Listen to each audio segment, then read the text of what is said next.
On today's Transport Evolved, a claimed aimed to range anxiety, a victory in New York, and a crazy lease deal that's just too good to miss. These stories and more coming up next on Transport Evolved.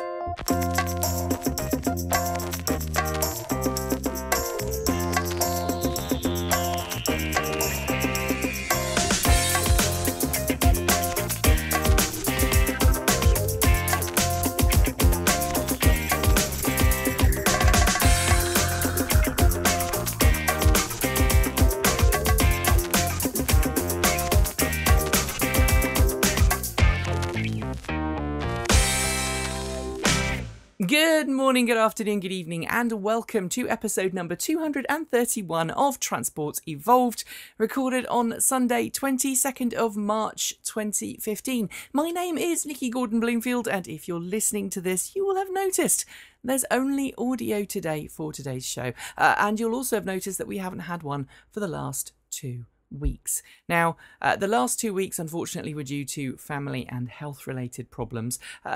Recording a show on a Sunday in a studio that's attached to one's house when you have children is particularly difficult when the children are not well. Say no more. Today, though, however, there seems to be a bit of a problem with both our guests' video. And rather than just look at me for an hour and a half talking to pictures, we decided we were going to have just an audio version of the show today. And what we'll do is, if we produce a YouTube version, we'll probably whack some B-roll in so people can see what we're talking about as we go along. But without any further ado, I will go ahead and introduce us to today's guests. They've been on the show before, so you know what they look like, even though you can't see them today. First up, from 9 to 5 Mac and many other sites, including electrek.co. Seth Weintraub, how are you today? Good, thank you. So you've been busy for the last couple of weeks, and because of the clock changes, we had a bit of a scheduling issue. So you're going to stay with us for a short period of time, but we are going to get your thoughts on the announcements that have been made this week. But we've got another guest on who's just down the road from you. Autoblog Green's Sebastian Blanco. Welcome back, Seb. How are you today? Glad to be here. I'm very well. Thank you. Good. And thank you for joining us. I know that we've had some technical problems for you today as well. So this is just obviously technical problem soup. But you can hear me and everybody else can hear me. So we'll just carry on as if nothing happened. So, you've been busy, both of you, actually, in the last couple of weeks. But the thing that I noticed recently, Seth, on your website, a story that caught my eye, was a quiet change to Tesla Model S's color lineup. Tell us a little bit about that. Yeah, ahead of this event, some forum members found a titanium and a new color of blue in the lineup, and they were able to find the files and make renderings of the car.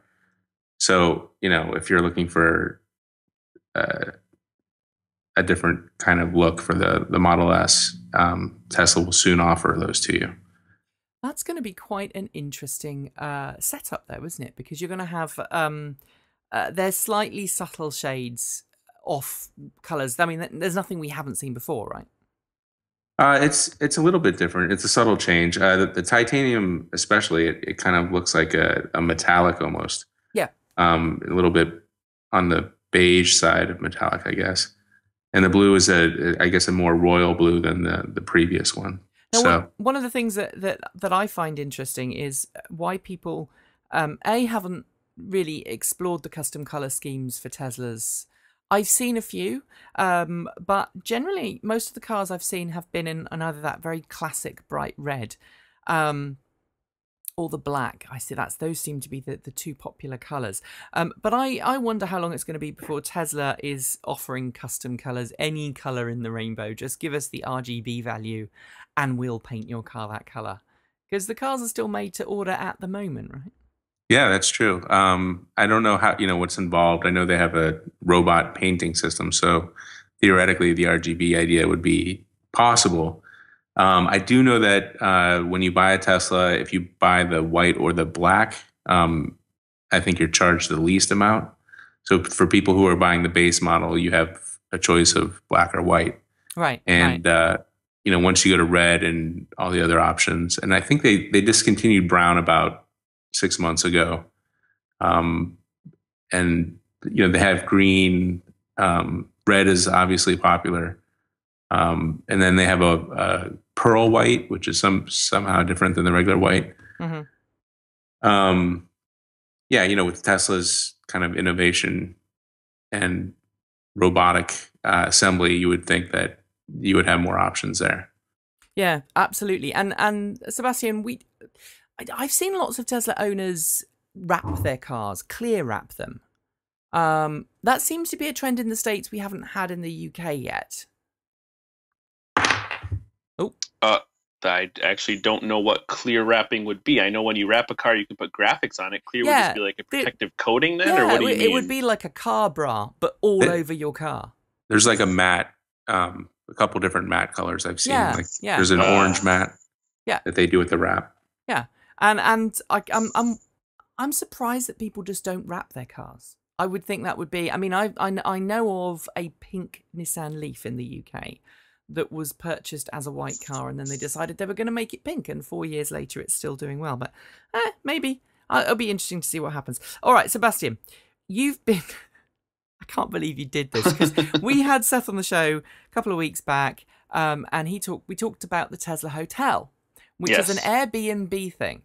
And we said no one's ever going to stay in the Tesla Hotel on Airbnb. I don't know if you heard it and took it up as some kind of challenge, but you did. And then you did an AMA on Reddit from the Tesla B&B. Now, this is in Phoenix, Arizona, so it's not particularly cold outside, I would think. Unless does the temperature drop all that much at night? I think the temperature can get pretty chilly in Arizona in parts at night, in the winter especially. But no, it was very comfortable. Temperature the whole time I was there. It is a very strange thing, and the host and we got along pretty well. I just was there one night. He knows, and I know that it's kind of a joke, right? Like, you're right. No one's really gonna go and pay what he's asking, which is $385 to sleep in the boot of a car. Like, that's not something that people want to do. You're gonna spend that kind of money, you want a nice hotel room. But the idea was, and the article which I'll be writing this week and publishing, is really about what does it mean that some guy can say, come sleep in my Tesla, and it got all the attention that it got. Whereas, he had I think he said a Ford Explorer before this, and he had many reasons for switching over to an electric car. But he said if he had put that on Airbnb, nobody would have cared. It wouldn't have gotten any attention at all. But because it's this car at this time, it made it to CNN. Like, it's he's a very savvy sort of publicity guy, entrepreneur. So he sort of knew that going in. But you can actually literally go sleep in his car, and I did it, and it was a lot of fun. Well, it's funny you should say that. I think anything Tesla at the moment does attract attention, and I think it's something that the three of us as content producers and publishers know only too well. We'll come to this later on in the show, but we live blogged the Tesla 6.2 announcement, which I say we'll mention that later on in the show. We live blogged it on Thursday.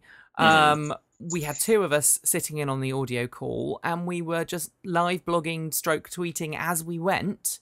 We had, I think, I would like to say somewhere like 10,000 hits in a couple of hours on just that story, because it was Tesla and because we were live blogging it. So it's kind of like, those internet memes. Maybe someone needs to write an internet meme generator with the things that will catch on the internet. Tesla can be one of them. So Tesla something online. Tesla something in the valley. I mean, it's...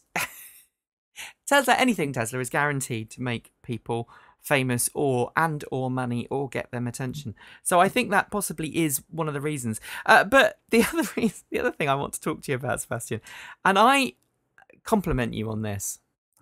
Maybe I'm being harsh on the car.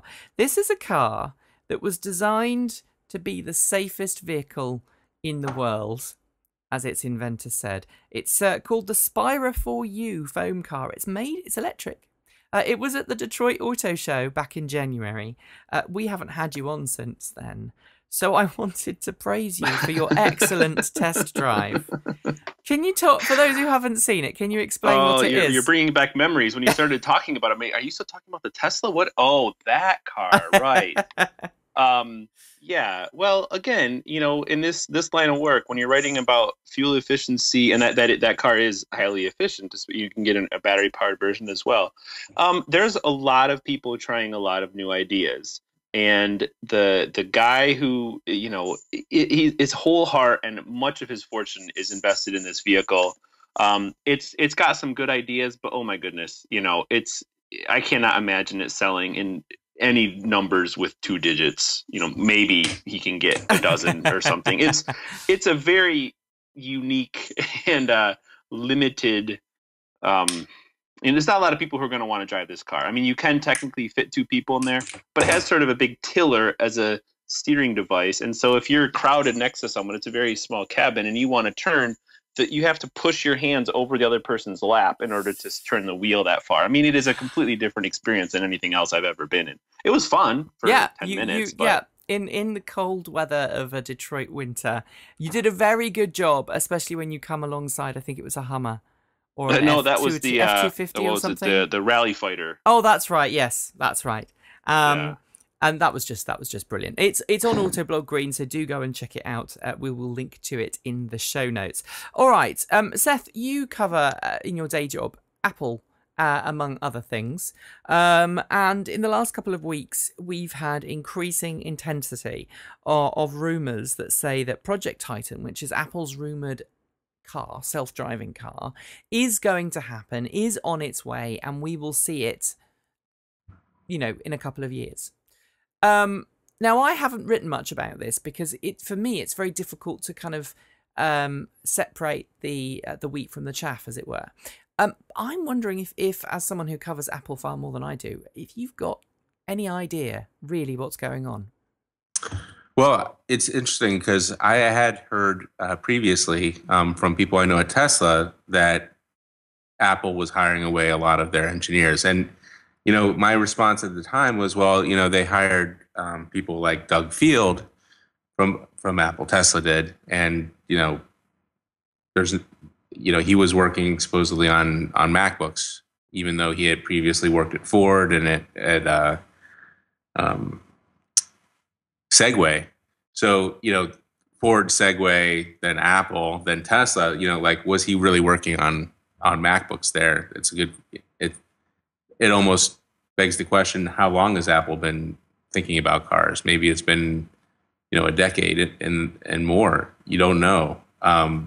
But again, we're so far away from a prospective launch that lots of things can happen. I think, Apple and Steve Jobs and Tim Cook are famous for having killed projects, a few months before launch. So even if Apple is working on a car, and I believe they are, and I think it's very preliminary, it doesn't mean that they're going to absolutely release one.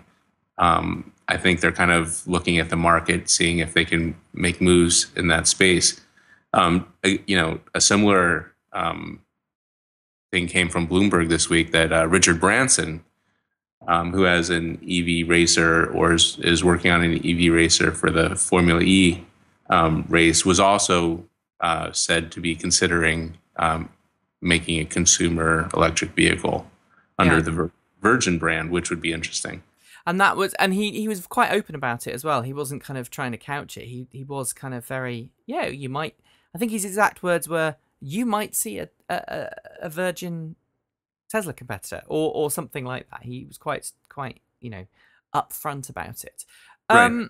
Sebastian, what do you think about this all? Because it just doesn't seem, the auto industry and the computer industry and the gadget industry, they're just so different. Yeah, and the more we hear about it, the more chances that the rumors are right. There's some sort of vehicle product coming, but even if that's not the end goal, as Sean said, there's so many things that Tesla or that Apple could be working on that never come to fruition. But maybe my first thought before it started to sound a little more real was they've got in their new phone system, their new OS, they had the home kit and the either body kit or health kit. These are sort of APIs where the phone starts to get information from, like the Apple Watch or some wearable sensor for the health one, and then from your Nest thermometer or some sort of system in your house for the home kit, making the phone sort of the central server for all these little things that it's picking up from whatever system it's talking to, either your body or the house. They could just be doing something really intense with like a car kit. It's not just your nav system and your music, but maybe it's doing a tire pressure sensor, as well as getting information from other sensors that they would sell or third party people would sell for the car. So Apple's very good at looking at things that other people have looked at for a long time and said, we can do this different or better, and then taking their sweet time to do it. And then it really impresses people. But maybe like an entire car project is something they want to do, or maybe they just want to be part of this very exciting, space that we're all covering all the time. We've got to admit they've got the money, and so Apple could do anything it wants to. It seems to me maybe one step too far, given the fact that Apple has not really done anything new lately other than the Apple Watch, and frankly the vibe of the Apple Watch doesn't seem to be one of a product for everybody yet. It certainly seems to be heading towards the high end of the market, which I think would be dangerous for Apple. And I think if it did something similar with a car, it would be a dangerous move. But that's just my personal personal opinion. I know, Seth, that you need to go, so thank you very much for joining us. I know it's you've only been on for a short while, but where can people find out more about you? Well, visiting electrek.co, and about me personally is LLSJ at Twitter, and the 9 to 5 family of sites: 9 to 5 Mac, 9 to 5 Google, 9 to 5 Toys. And thank you so much for sticking around. I know we had that scheduling problem. We will get you on in the future. In a couple of weeks, we're shifting to summertime too, so then we'll actually be we'll be the normal distance apart from one another. Thanks very much, and as always, keep us up to date with any new and exciting stories. Awesome, thank you. Can't wait. All the best. Bye. Bye. All right, so it's just you and me now, Sebastian. We've got to keep everyone entertained. We've got some. We've got lots of Tesla stories today, and I try not to do Tesla heavy shows. But as we were saying earlier on, maybe people like Tesla, so maybe we should just go on with it. So on Thursday, we had... let's reverse. Last Sunday, Tesla CEO Elon Musk, as he is wont to do, made a little enigmatic tweet going, "We're going to end range anxiety. Now, we'll announce it on Thursday, 9 a.m, and he left it at that, which in and of itself is all the press that Tesla needs, right? Right, yeah, they do not have any sort of marketing department, and they certainly do not need one. They have a PR department, but they do not, sell ads or anything like that, famously. And yeah, that's all you need is you need Elon to send out a tweet, and boom, it's front page news in certain publications. And we had in the ensuing sort of 3 or 4 days, we had people talking about what they'd like or what they'd hope that this would be, something to end range anxiety that would be an over-the-air update. And on Thursday, we found out. Now, I sat in on the call, as I'm sure you did, and I was on my way to Phoenix at that point, so... Oh, right, okay. We did have Jeremy, he was listening in, so he wrote it up for us, but I read about it, yeah. So we had... So he sort of cut straight to the chase in the call, and Musk said, the first thing we're going to do is something called range assurance. It's a program that sits in the background, always running on your Model S with System 6.2 onwards. Now, we should add that the 6.2 update is due in about a week's time now. It was 10 days when the announcement was made, so this time next week people should be getting it. It sits there and it continuously polls local Tesla superchargers. It continuously checks the weather. It continuously checks your terrain on the road that you're traveling along using presumably sat-nav data. And it will tell you the second your car is at risk of running out of range, and at a point where your car will not be able to make it to a supercharger. And it works even if you've not planned a route. Now, if you do plan a route, it will tell you you're not going to reach your destination. And according to Musk, you have to say okay twice before shutting the car up, essentially, and carrying on your way. Now, I've just described this in a really simplistic way, but essentially the car talks to the superchargers, makes sure that there's nobody using it, making sure that there's one free, making sure there isn't a wait time, and it's designed to be effectively an automotive assistant to make sure that you've always got somewhere to charge, right? Yeah, and I think, I mean, like we were talking about earlier, like there's so many different ways to approach, the whole idea of getting to a different, evolving transportation, to use a phrase you might like. Yeah. The way that vehicles will move in the future, and what Tesla has shown with both this update and also so many other things, is you can do things differently and better. And so when the major OEMs will harp and just talk nonstop about how people don't like electric cars and they don't like the limited range, Tesla comes out not only with a car that has a longer range, but then also says with this update, look, you don't have to worry about range. Now, people who, like the guy whose Tesla I slept in on Thursday night, he's had his car about 6 months, and I'm sure this is very similar to most Tesla owners. The very first week, he drove it down to like 10 miles of range, and where he was a little bit worried. Since then, he never thinks about it. He just goes where he wants to, and if he knows it's a long drive, then he might do a little bit of preparation or research or where he can charge up. But he doesn't worry about things. So I think for most Tesla owners, this isn't that big of a deal. Running out of energy isn't a huge problem for the average Tesla driver. But look at what it's done for the EV industry as a whole. All of a sudden, you have these headlines, end of range anxiety. And people associate it with Tesla. People associate that with EVs. So it kind of changes the entire shift of what people think about when they think about EVs. Now, of course, not everyone, and it's a long process, but it's just this is just an example of their entire mentality over at that company, where some people say negative things. We're going to not only think positive things, but make things happen. Yeah. And I think also that I think you've hit the nail on the head. It's not necessarily, and Musk admitted this too, it's not necessarily for the people who have Teslas. It's for the people who are considering buying a Tesla. Right. It's for the people who think, you know what, maybe I would like a Tesla, but I'm worried I'm going to run out of range, or I'm worried that something bad is going to happen. And this is almost like the battery compartment protection that Tesla added after those high impact fires. Mm-hmm. It's that same kind of, we want you to have absolute faith and peace of mind in the company. But I do have some severe limitations, severe concerns about the limitations of this system.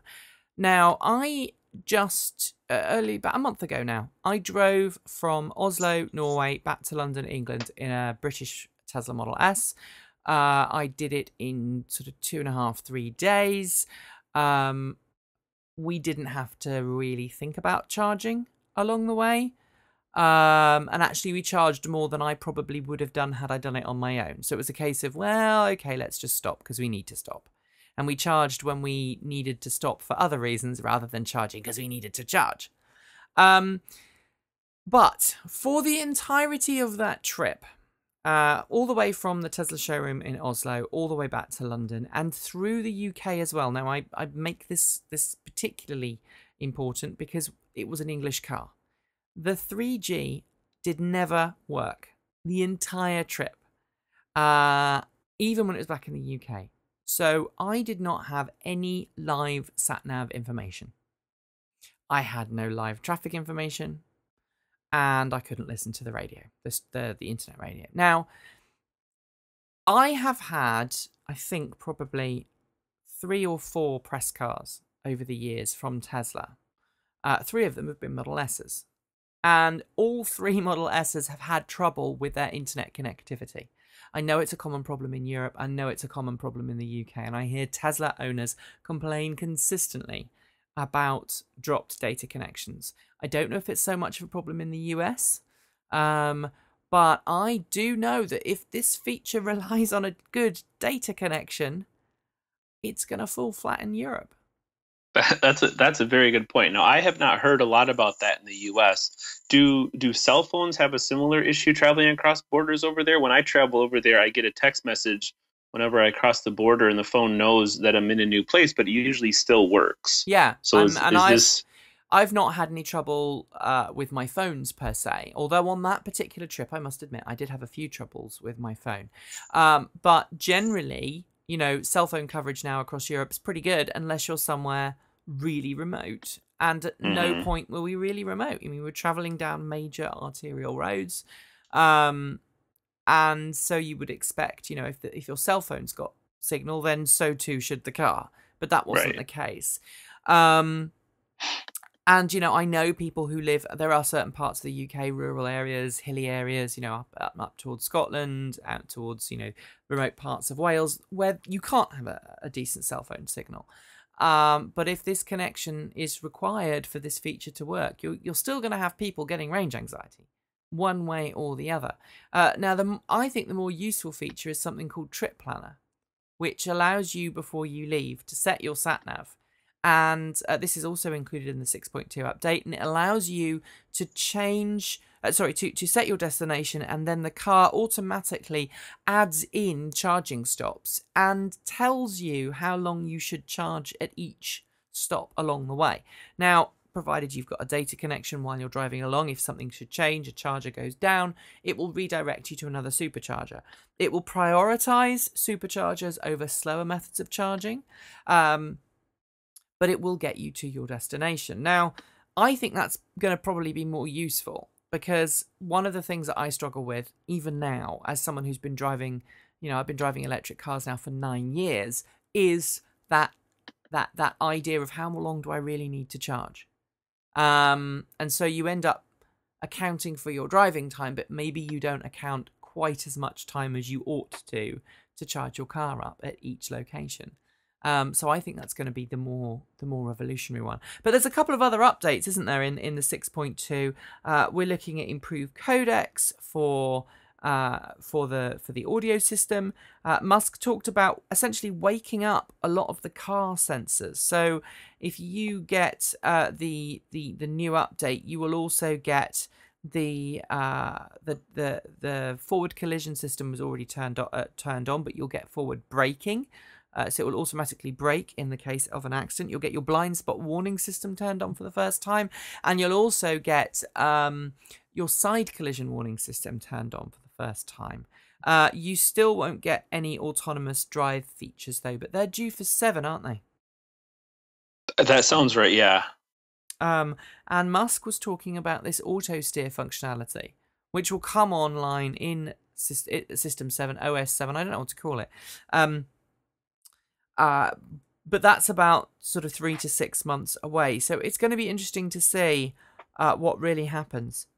But I'm curious, do you think this is really going to change Tesla's market share or the way that people view the company?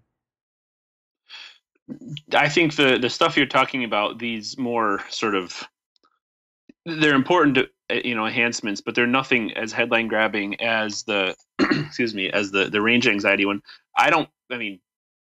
It's really quite fascinating to sit there and watch people try to prognosticate out what's going to happen with Tesla shares. I mean, you have people saying they're going to be cut in half, people who say they're going to go up by 10, a factor of 10, and that's in the same article by one author. And everybody's saying everything in between. So I don't like, as far as what this is going to do as the Tesla's role in the broader marketplace, and I can't see it making a huge difference. That I think that's reserved for things like the Model 3 and the Model X to some degree. Yeah, and I think we can only sit and wait and see. I think it's funny that Tesla gets so much attention for adding features which other automakers have been doing for a long time. Right. Well, again, that's part of the company's strategy is, they know they can get this much attention for whatever it is they do. So why should they give you everything at once? Apple does the same thing. Yeah, the first generation of whatever Apple makes is missing features. Mm-hmm. That's just the way the first iPhone, the first Apple Watch, that's just how they do it. And then they come along later and say, oh, here's this thing that you've been asking for. where Microsoft is looking at them like, but we had that in the first gen and nobody cared. Right, and it's to segue a little, it's part of my decision this week. I'd made a decision to buy I used to have a Pebble, and then I ran over it, but I decided that I was going to either get another Pebble or an Apple Watch, and it wasn't until the announcement a couple of weeks ago where they actually talked about prices and ordering, and I looked at it and I went, that's just A, too expensive, B, I can't justify it, and Pebble had just come out with the Pebble Time, which was £100 essentially, just over £100.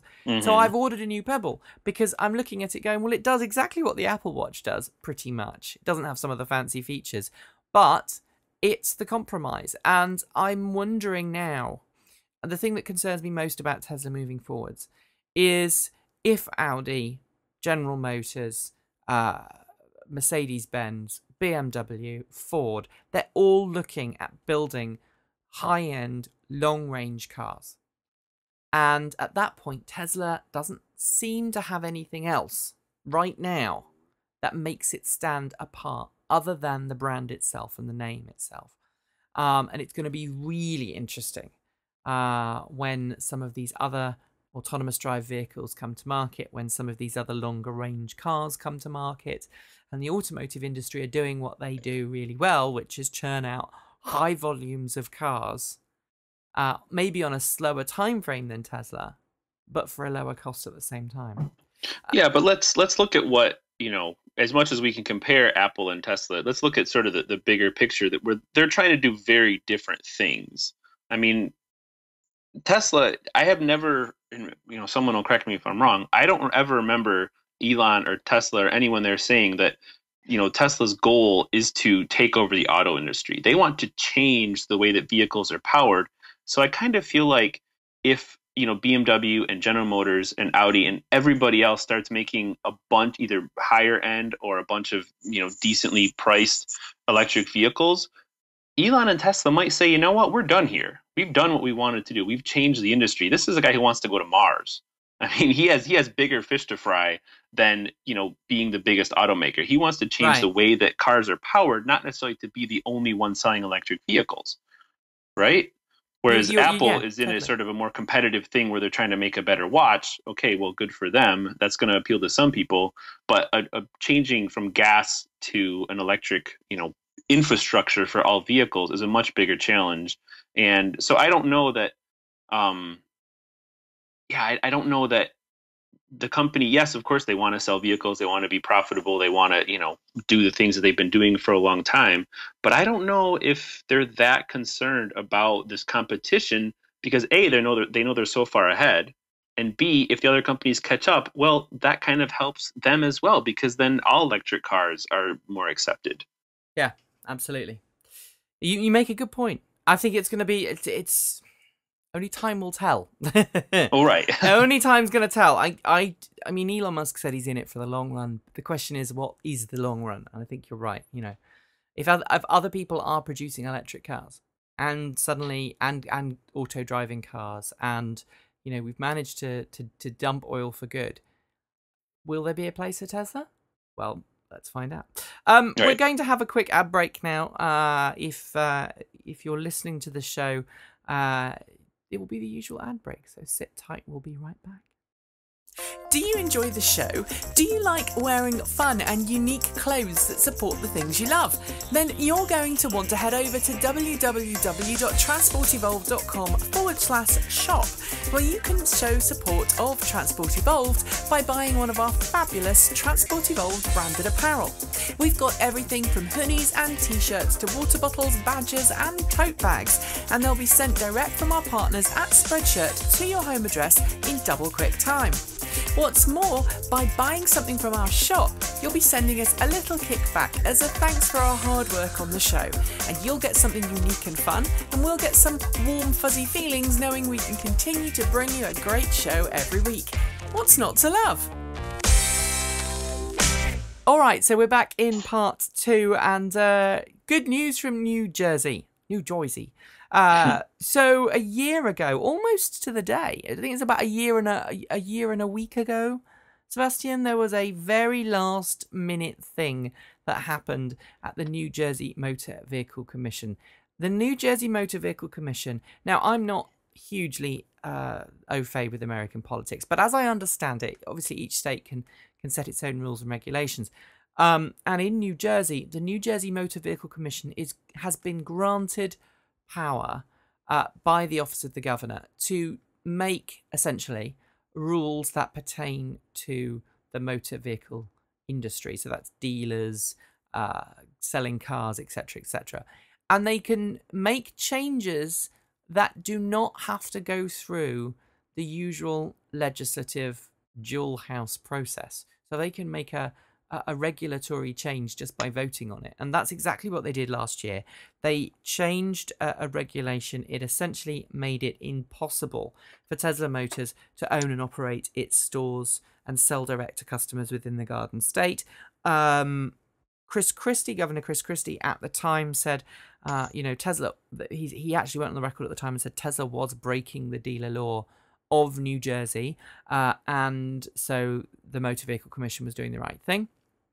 And he said, if Tesla doesn't like it, if EV fans don't like it, if customers don't like it, then they need to go to the legislature and put a bill through both houses, get it passed, and if that happened, he'd sign it. Well, this week, that's exactly what happened. And while I was slightly suspicious if Governor Christie was actually going to do what he said he was going to do, he did. He signed the bill. He said, "Welcome back, Tesla," and everyone is happy. Do we think this is the start of a snowball of change of fortunes for Tesla? Because it's had a pretty tough couple of years of late, hasn't it, against auto dealer associations? Yeah, and each state is so different over here. I mean, it's just I don't know that we can say the start of a snowball because each one is independent. Like you said, in that instance, they said, okay, we need to go to this legislature, make the point. I think bigger things, which actually didn't turn into that much, or at least maybe behind the scenes it did. But when someone, I think it was at the and I'm going to get this wrong. It was either DOJ, someone from a federal government agency here in the U.S. 2 or 3 administrators there wrote a letter talking about how this sort of ban on direct sales was not a good thing. Right. Dealerships and the dealership network in the U.S. has been entrenched for decades, and it's very hard to change. But when you have someone from a national level, they weren't speaking for the federal government, but they were, members of whatever agency it was, and I wish I could remember right now. So those kind of things, to me, make a bigger deal. But when you have one state and then another state coming around, that certainly helps Tesla for sure. Yeah, absolutely. There is a funny noise coming. I don't know if you've got headphone microphones, but they're suddenly making lots and lots of noise. I don't know if it's you're moving or something, but... this might be it. It may have been brushing up against my zipper. I just put my jacket on because it got a little chilly. Oh, okay. It stopped now. So that's exactly what it was. I'm holding it away from the zipper. That was probably it. Yeah, that's...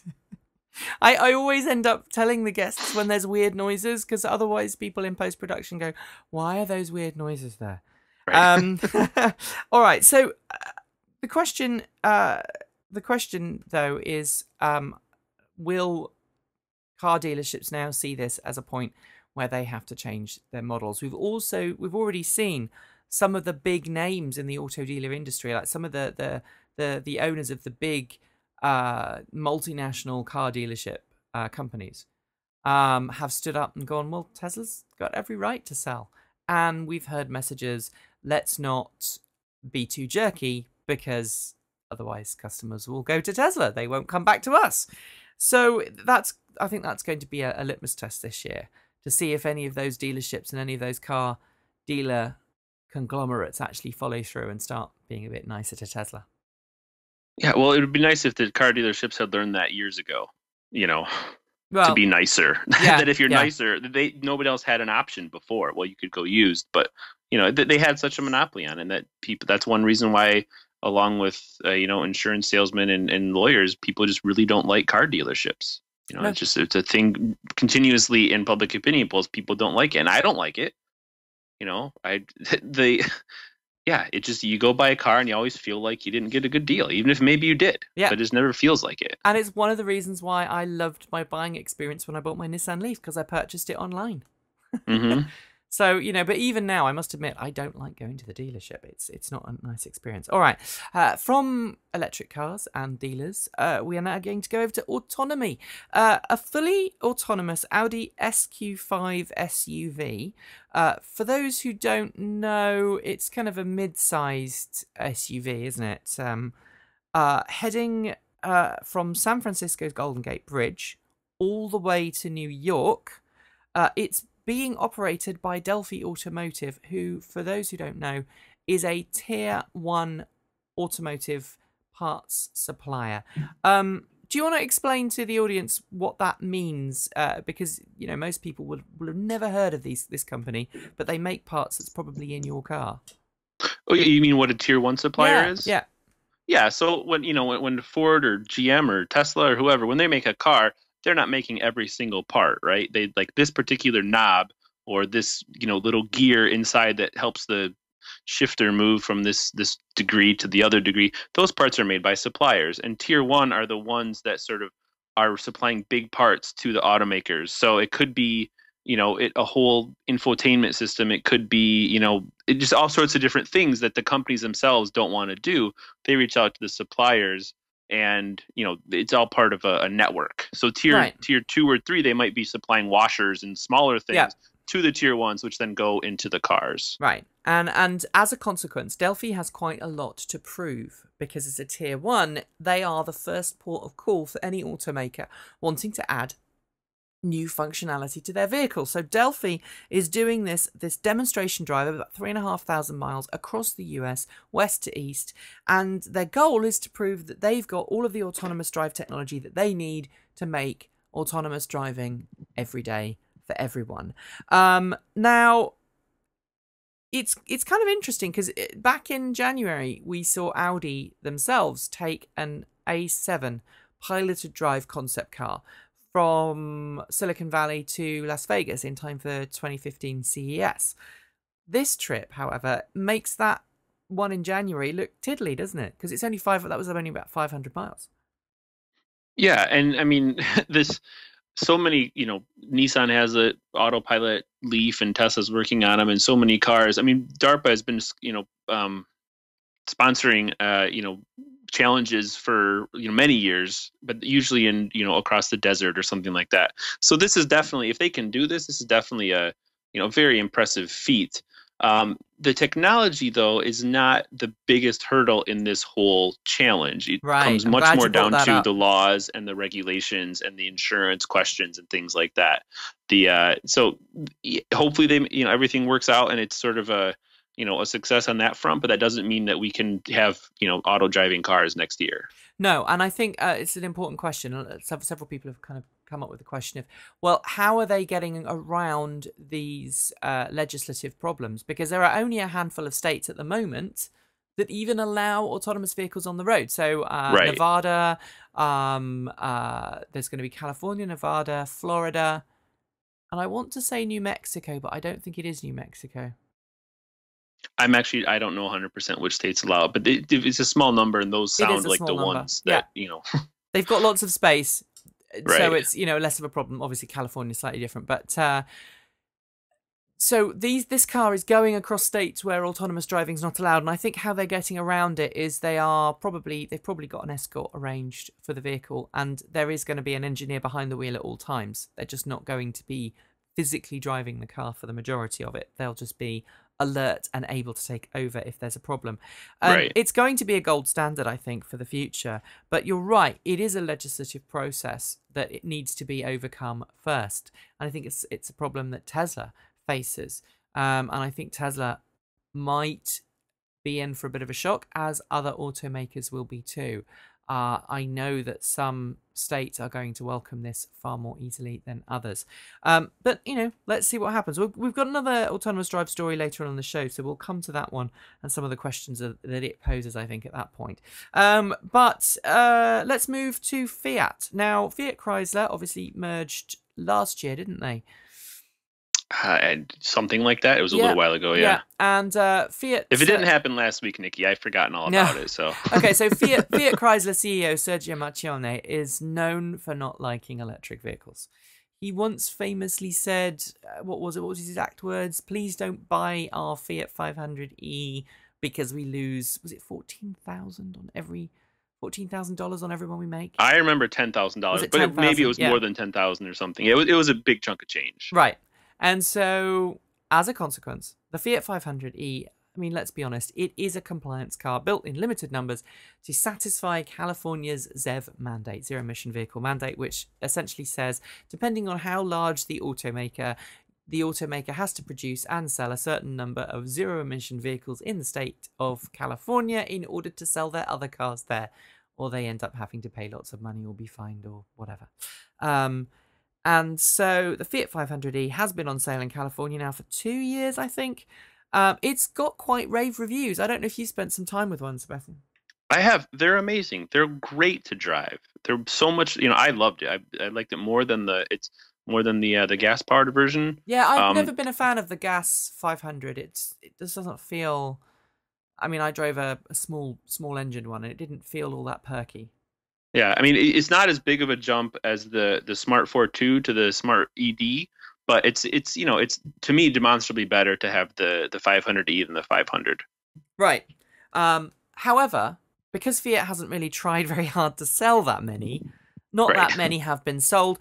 It's made worse by the fact that Fiat will not tell us how many it sells every month. So all automakers break out their sales figures every month, apart from Tesla pretty much, and say publicly, we sold this number of cars last month. Now, most automakers will break it down further and give you vehicle sales per fuel type or sometimes even per trim level. Fiat doesn't. Fiat just lumps the 500e with all of the rest of the 500s. But last weekend, something really weird happened. Fiat had a promotion on in the state of California. And that was a $2,100 cash on the hood deal. So you could walk into a Fiat dealership and you could get $2,100 off a new 500e. But then there was a lease, the lease deal, which is obviously if you live in California, you get $7,500 federal tax credit, which if you lease the car is applied directly at the time of leasing because the leasing company applies for the rebate for you, so you have to wait until the end of the year to file your taxes to claim it. Also, the state of California now does a $2,500 rebate, which is essentially a check in the mail a few weeks after you buy your car. All in all, that brings the price down, the deposit, down to $1,000. And if you had a car lease with another car company, Fiat added another $1,000, which meant no deposit whatsoever. And then a lease deal, 36 months, 10,000 miles a year, for $83.75, I think it was, which is ridiculously cheap. This must be the cheapest electric car lease deal I've ever heard of. I don't know if you've heard one. I don't know how you could get it any lower. I mean, it's a fascinating deal, and I'm sad I couldn't get one. So the question now is, why is Fiat doing this? Is Fiat really struggling to meet its mandate? That is an excellent question.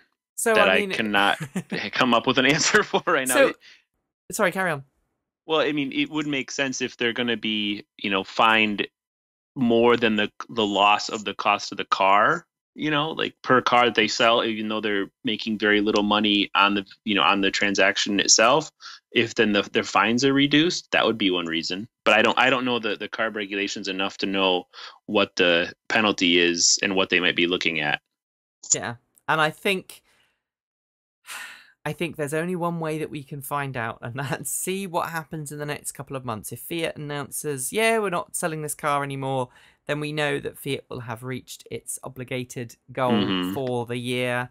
Because I think it changes at the end of this year, doesn't it? The number of ZEV vehicles that you have to make.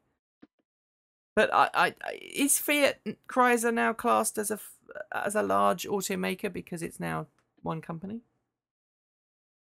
I would think so. Yeah. They're I mean, Chrysler was always one of the big three, and then it kind of became one of the big 2.5, as we call them here in Detroit now. But that's definitely a large automaker. They sell a lot of vehicles in California. But I mean, Fiat wasn't. Right, but so now it is part of the Fiat Chrysler group. I'm assuming that it's now, maybe it's got to the point now where Fiat's realised it needs to sell more of these things. But if you are in California, the deal still stands. So you should go out and get one, or at least go and test drive one, and maybe see if you can barter down the price. All right. Finally, for the segment, do you remember the 2013 Tokyo Auto Show? I think you were there, weren't you? I was not there. I have not yet been to the Tokyo show, and like I said, if it didn't happen last week, it's out of my memory. All right. Why don't you remind me what Nissan aiming at? Unveiled something which we've never seen before. It was a Delta Wing Sports EV.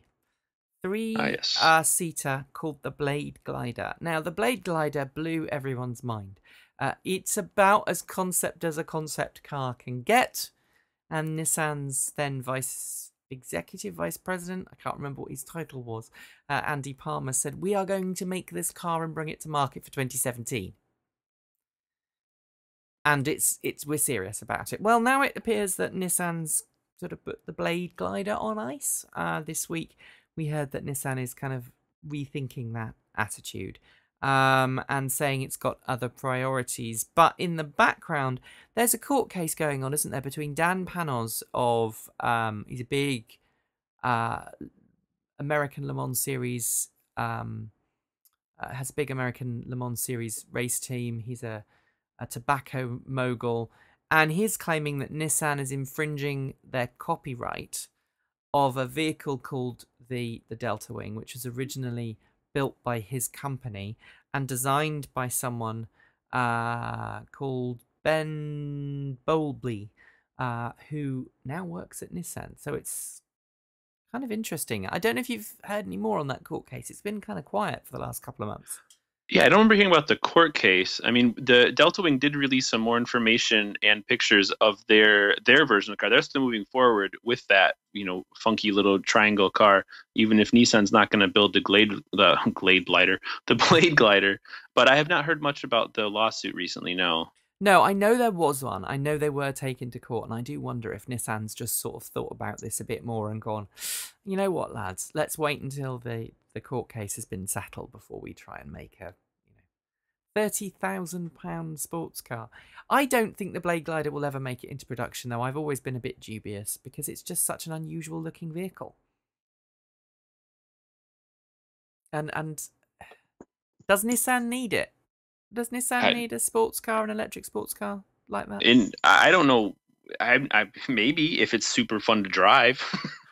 Yeah, I mean, they've got to think about something after it's high end gas guzzling Z series, but I don't know. It's going to be an interesting one.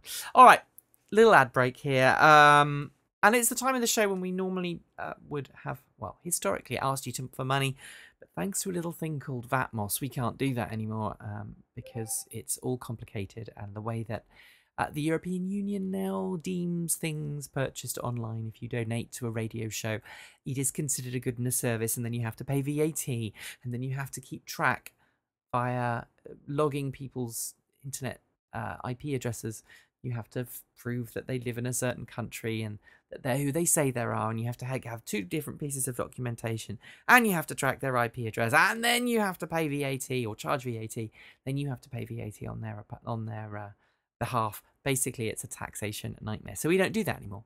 So at this point in the show, what we do say is, if you like this show and you want to support Transport Evolved and you don't want to go to the shop, then why not tell your friends, family, co-workers about the show? You can point them at www.transportevolved.com. We have news and reviews every day of the week, apart from Saturday, when we have an opinion piece from the wonderful Electra Girl.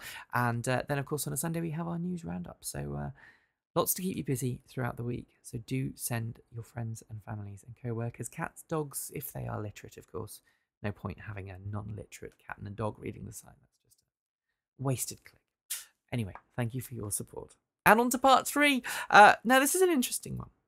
And I think, Sebastian, knowing you a little bit, that you'll like this story. I don't know if you'd heard it at the end of last week, PG&E, Pacific Gas and Electric, which supplies most of Central and Northern California, applied to the local Utility Regulation Commission to offer an undisclosed one-off incentive to anyone who drives a plug-in car and is also their customer.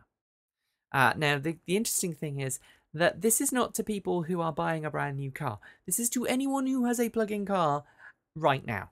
So even if you purchased your car a couple of years ago, you still may get a rebate. Do you know this? Have you heard this story? I have not heard this. Okay. It sounds interesting. So this is why it happens, because you think, okay, why would a utility company want to pay a large sum of money? I mean, it's going to be a large sum of money. What, 70,000 plug-in cars in California now? Something like that? Maybe even more. Didn't they announce the 100,000 threshold at some point? You're right. No, it's more than 100,000 now. So even if it's only, say, $500, that's still a sizable chunk of money. And we should point out at this point that PG&E hasn't said how much the rebate would be. But and not everyone in California gets their energy from PG&E. So. That is true. So maybe it is about 70,000. So it's kind of the San Francisco Bay North, as I understand it. That's kind of their coverage area. But here's the thing. This is how they're able to do it. Because, you know, a month ago, PG&E applied to the local utility regulator to put up electricity costs across its region by a few cents per day in order to pay for 25,000 electric car charging stations. So you think, okay, well, how did they ask to put funds up to install these charging stations? And now they're talking about giving money away. As it turns out, in California, like the automotive industry, which has the zero emission vehicle mandate, the energy industry has something similar. It has a low carbon fuel mandate. And in order to operate in the state, anyone who produces fuel must produce a certain amount of low emissions fuel sources. Now, petroleum companies, and there are quite a lot of refineries in California, obviously, they are classed as a very heavily polluting fuel, so they don't get any credits for producing and refining oil. But if you produce or refine or mine, I suppose, natural gas, or you produce electricity, those are both classed as a clean fuel. And so you earn credits for being good and producing large amounts of green energy. Now, as a utility company, of course, PG&E, its two products are electricity and natural gas. So it earns credits just for doing its job. And it has excess credits. So guess what it does? Have a guess. Passes the credits on to us. No, not quite. It sells the credits to the oil industry. Ah. So it sells those credits to those big oil companies who are struggling to meet the mandate and will pay copious amounts of money in order to comply with the Californian law. So they buy all these credits, give the energy company huge amounts of money for doing so. But here's the twist. As a publicly regulated utility company, it cannot keep hold of its profits. It has to give them back to its customers. And there, the cycle is complete. And it then has to... Obviously, it has to figure out how are we going to get rid of all of this money that we've earned by selling big oil our low energy credits.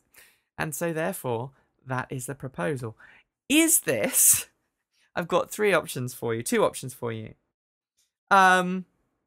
Is this a great way of getting rid of that money, that ill-gotten oil money? Almost a form of poetic justice? Or is it unfair to people who don't drive a plug-in car?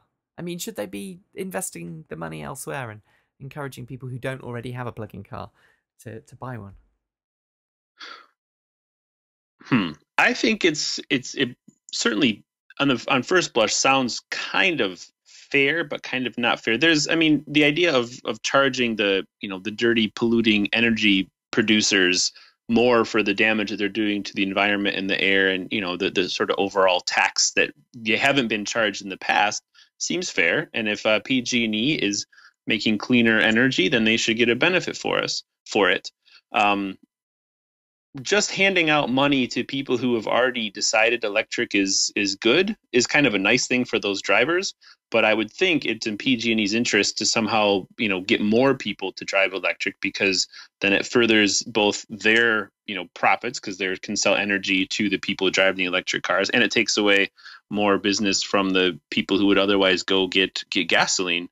So it's a nice thing. Whether it's fair or not, I'm sure there's really good arguments about why it's not fair. Yeah, yeah. I think I've had several people say it's not fair. It seems to be split down the middle. We'll see what happens. All right. Residual values of electric cars are finally on the rise, apparently, according to Glasses, which, for those of you who are listening on the western side of the hemisphere, or outside of Europe, probably is the best way of putting it. Glasses is the European equivalent of the Kelly Blue Book. So they produce a book that lists resale values and predicted residual values for cars in N number of years after they're new and N miles. And Kelly's are saying, finally, the residual value of plug-in vehicles is rising to that of diesel vehicles. There's still a few percent points lower at the moment, but the gap is closing. And interestingly, one of the reasons that is happening is because the cars like Nissan Leaf, which are now offering battery replacement programs, allows people to budget for replacing the battery pack. Even though it's quite expensive, that means that they have a peace of mind knowing after the battery pack dies, they can put a new one in and it'll only cost them €5,000. This is great news. I don't know if the prices are increasing in the States, but I know Tesla's done a lot, hasn't it, to increase the residual value of its vehicles. Well, they've just guaranteed that it'll be worth X amount, and that's kind of, they've said that if the car doesn't hold its value, that Tesla or Elon Musk's money will be used to bring that up, so that the people who are buying those cars are having a bit, they're sort of guaranteed that, okay, an equivalent luxury vehicle, and I forget now which Mercedes or BMW they compared it to, but they said if it's we'll give you at least this much for a comparable, Mercedes, whatever vehicle it was that has the same miles and the same year and all that stuff. So yeah, those vehicles are covered. As far as the Leaf and the Volt and other plug-in vehicles, it hasn't seemed to be a huge issue, but I guess we're getting to the point where some people are definitely done with their first lease. I guess it's been a couple of years now, but no, it hasn't been a big topic. I definitely think that like all new cars, they drop pretty big when you get them, but that makes it really nice for people who are buying their EVs used. And that's a really good point. I mean, interestingly, my car, in just a week's time, my car turns 4. Mm-hmm. Last night, our Nissan Leaf rolled over 72,000 miles since new. And when I checked about a month ago at the dealer, we got it on a 5-year purchase plan, because I don't trust leasing in the UK, or at least I didn't. I think I probably would now.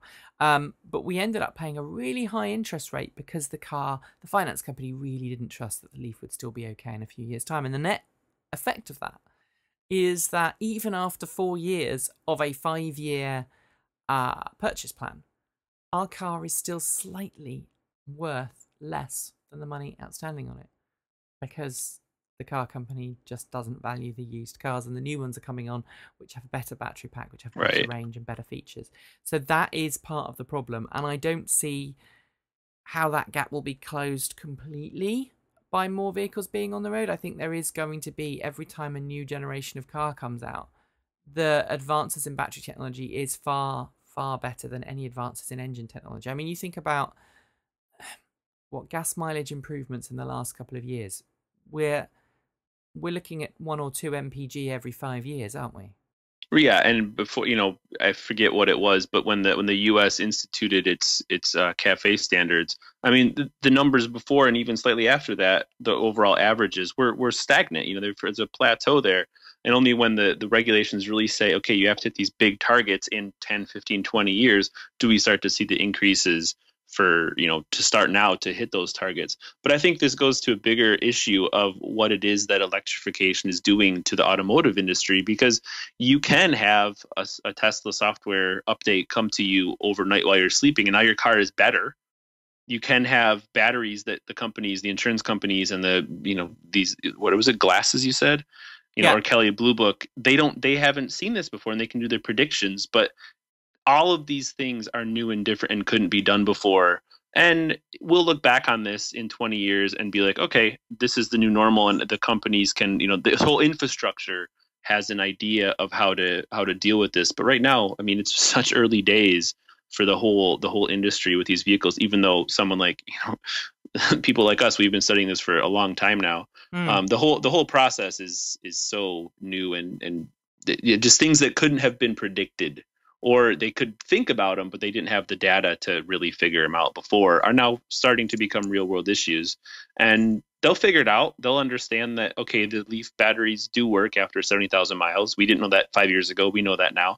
And they'll adjust their numbers and everything. So it makes sense to me that things are getting better, and that things were very unclear, not too long ago. And it also serves as a bit of a reminder that when you early adopt, you are on the cutting edge. Right. So, I mean, let's bring this back to Apple. What is a first gen iPhone worth nowadays? Well, Not very a whole bunch. little, not a whole bunch. I think there's only one Mac I can think of that has really kept its value, and that's the Cube, because they didn't produce that many of them. Right. Because I've got one, I know, and I had to pay quite a lot of money to have it. Right. All right. So Elon Musk talking at the 2015 GPU Technology Conference last week. Now, this is obviously before Thursday's announcement. And he was talking to the CEO of NVIDIA. Obviously, NVIDIA, we know as producing graphics cards. In fact, this show relies on 4 NVIDIA graphics cards to do its bidding. But NVIDIA is working very hard to produce autonomous car technology, car computers. It's a big supplier of in-car technology. It actually supplies Tesla with some pretty high-end technology, which I believe Tesla helped design and NVIDIA effectively makes for Tesla. And Elon Musk is saying, look, autonomous drive technology is a long way from becoming mainstream. Even if autonomous cars hit the roads today and everyone had one and there was never another manually driven car, it would take 20 years for those manually driven cars to leave the roads. But at some point in the distant future, autonomous cars will be so good, so reliable, so ubiquitous that we as a society will turn around and decide that we are no longer allowing ourselves to drive cars. That scares me. I don't think it's going to happen. And Elon Musk said, let me be clear, Tesla doesn't support this notion, and I hope that in the future we don't decide that, but I think we probably will. What's your take on it's that? an interesting, different way to look at it, rather than the comfort or the fact that you can just have your car take you somewhere, and kind of dismisses the argument that some people really like to drive cars. Some people just see them as transportation and want to get to work and back, and if they can take a nap or play games on their phone in the meantime, then they would like autonomous driving. The idea that it's actually safer and therefore regulators will say, okay, it has to be this way, that's something I've never heard anyone else say, which doesn't mean that no one else has said it, let's be clear. But when Elon says it, all of a sudden everybody hears it. So that's an interesting thing to pay attention to, because if you're a regulator in the US, if you're NHTSA or somebody like that, and you have 2 vehicles in front of you and one is safer and one isn't, maybe you do say that, well, we have to go for the safer one. Our job is to, make the highways and roads safer for our people. Why should we let you, drive your own car if this other method is safer? Yeah, and I think it's a logical progression moving forwards, especially if our end goal is to stop people hurting themselves. Excuse me. As someone who drives for pleasure, I would love to have autonomous driving in the morning to do the school run, but I do love the feel of driving down a good twisty road myself. And maybe this is where we get at some point in the future where driving becomes pleasurable again, a pastime again. And you think about the early days of cars. People drove cars for the fun of it, not necessarily because they wanted to get from point A to point B. Right, and it always amazes me when you see an advertisement for a car and it shows it's all by itself on a wide open road. Maybe it's twisty, maybe it's whatever. Even in the scenes in the city, the car is speeding through as if it's going, through the skyscrapers with no one else around. When the reality is, like you said, you're dropping kids off at school or you're going to work. Like most people, it's not an exciting drive. That's not fun. You have to get there. And especially in the US, Europe is obviously a little better at this. We'd have very few alternatives in most of our cities, and the alternatives that exist aren't as robust as they could be. So people rely on their cars. And if you can minimize the congestion and you can make it easier for people to get where they need to go by making the car drive itself, many, many, many people would love that. Yeah. And then maybe, there's a space or there's, something set aside for people who want to just have fun in their cars. But most people aren't having fun in their cars now. I mean, right. It just because there's no other option. You have to go places you have to go. And this is the way that in America, especially, we've decided to make it work. So it's what we do. But most people are not enjoying the drive. No. I mean, it's, especially during rush hour traffic, it's bumper to bumper, it's stop, and there's an accident. It slows everybody down. So it's the enjoyment of driving for most people doesn't exist today. So they'd be happy to turn that over to a computer. Granted, there are people who do enjoy it, and like I said, getting to experience an electric, 500e is super fun compared to the regular 500. And you can have these experiences, especially in electric cars, that are glorious. But most people don't have time to go do that. Like you said, maybe the idea of going for a Sunday drive would return if our everyday driving was less drab. And the other thing is, I think it would probably also open up the road for other things as well. I mean, as a biker, there are certain roads that I would never dream of riding on a bike, not because I feel they're unsafe, but because I feel other people on the road are unsafe. So there are some really lovely twisty roads near me that are just perfect for a bike. But if I go out, I mean, I don't have a bike anymore, but when I used to go out, I used to have to think twice, okay, do I take the nice twisty back road? Or do I take the straight route? As a biker, I want to take the nice twisty back road because that's what gives me the most pleasure. But from a safety aspect, I know that there are drivers in the area who don't look out for me. And if every other car was an autonomous car or that road was set aside just for me as a biker, maybe I'd get, more fun out of it. I don't know. All right. Well, hold on one second. This does happen maybe in other places too, but I can think of two right now in the US, and I'm sure there are more, but Central Park, and then there's a stretch of road out near in Silicon Valley near Stanford, right, that on certain times they just shut it down to road traffic. So like, you know what, people are going to want to run, people are going to want to bike, and the Stanford or the Silicon Valley road, that's a really long, 20, 30 mile stretch, I believe. Yeah. It's wonderful. It's through the hills and it's pretty and it's quiet, and in the weekends it's just full of bikers. Yeah, and actually it's interesting because my local city does that. They have a Keep Sunday special, and they close off part of the main thoroughfare just to let kids play in the street again, and if you've got autonomous driving vehicles that know, okay, well, I can't go that way today, I'll just take a diversion, there's not going to be too much of an impact on traffic.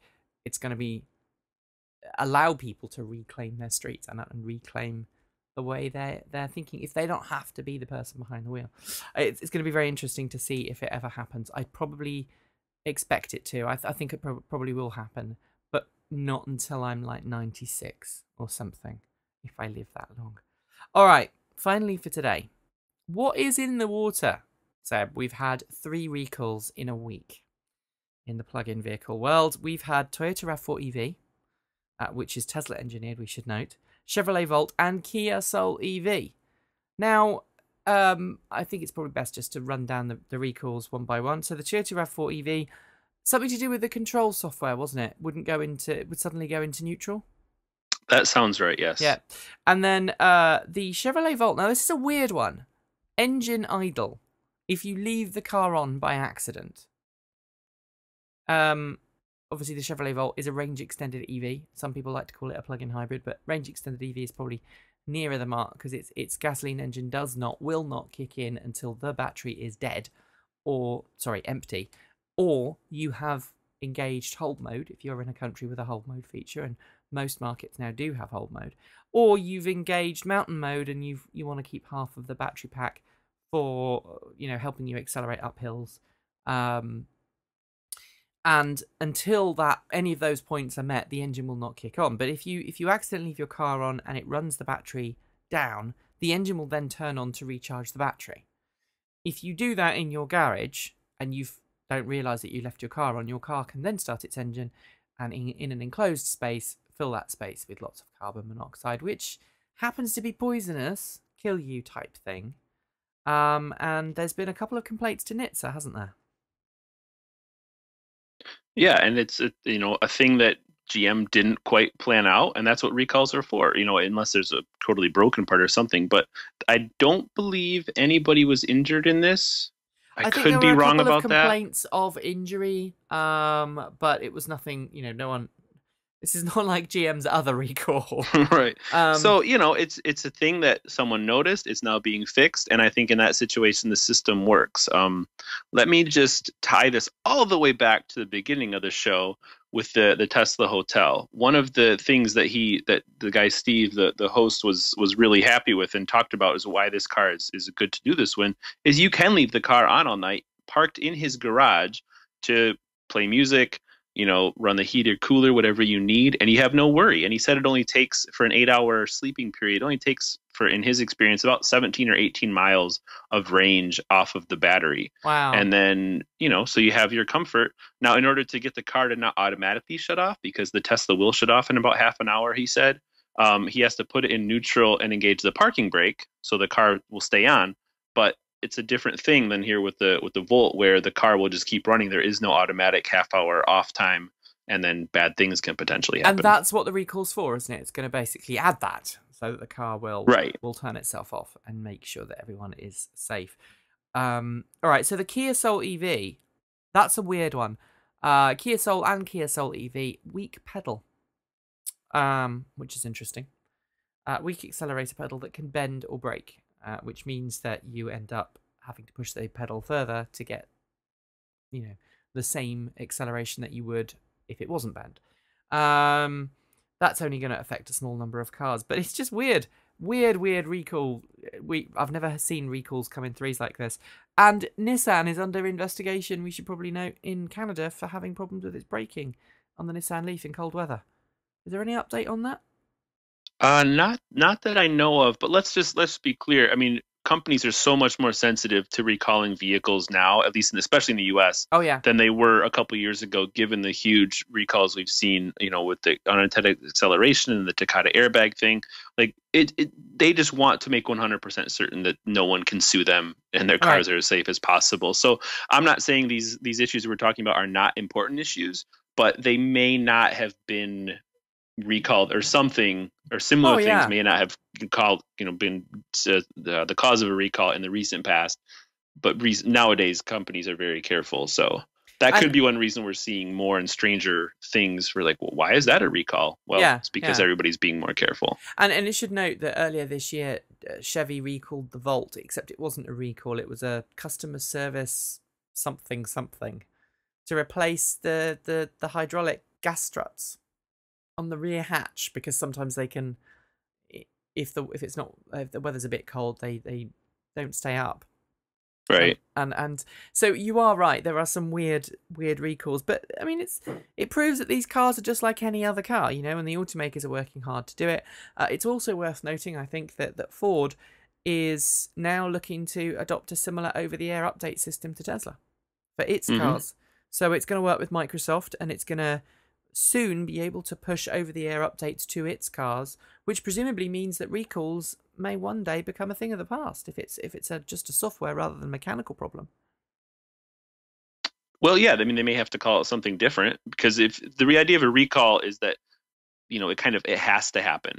And I don't know if with over-the-air stuff, if you can turn that off, or if your car's not in range and they have to somehow make sure that you're getting the thing. I mean, I don't think we can say right now, boom, there's no, there will be no recalls in the future. But we're like with all of this, I mean, everything is changing, new rules, new ideas. And if you can fix a part by sending a software update, why not? Yeah, absolutely.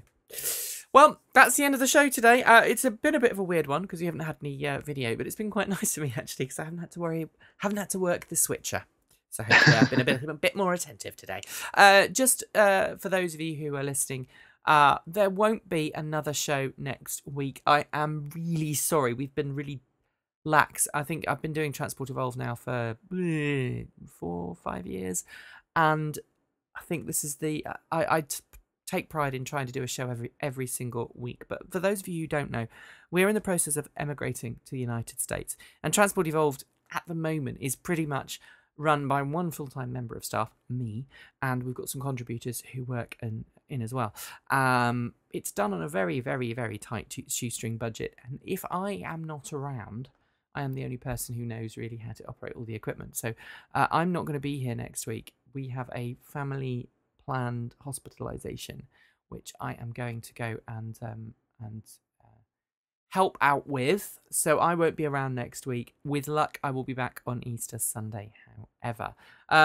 Just as a public service announcement there in case anyone hadn't heard it. Sebastian, thanks for joining us. Where can people find out more about you? Well, thank you. It was a pleasure to be here again. Autoblog Green, as always. You can find me there on Twitter, either at Autoblog Green or at Sebastian Blanco. And Autoblog Green also has a Facebook. And now and again, apparently, I pop up on Reddit. You never know when I might show up there and answer some questions. It's very groovy. All the hip kids go on Reddit. I'm not hip enough. I'm not hip enough to go on Reddit. I just don't understand it. To be honest, this was really my first experience with Reddit. I'm too old for all these new, this confounded internet thing. It's a fad, I tell you. Get off my lawn, kids! Yeah. All right, it's been a pleasure. Thanks for everyone listening at home. And as always, folks, don't forget to plug in. Take care. Bye.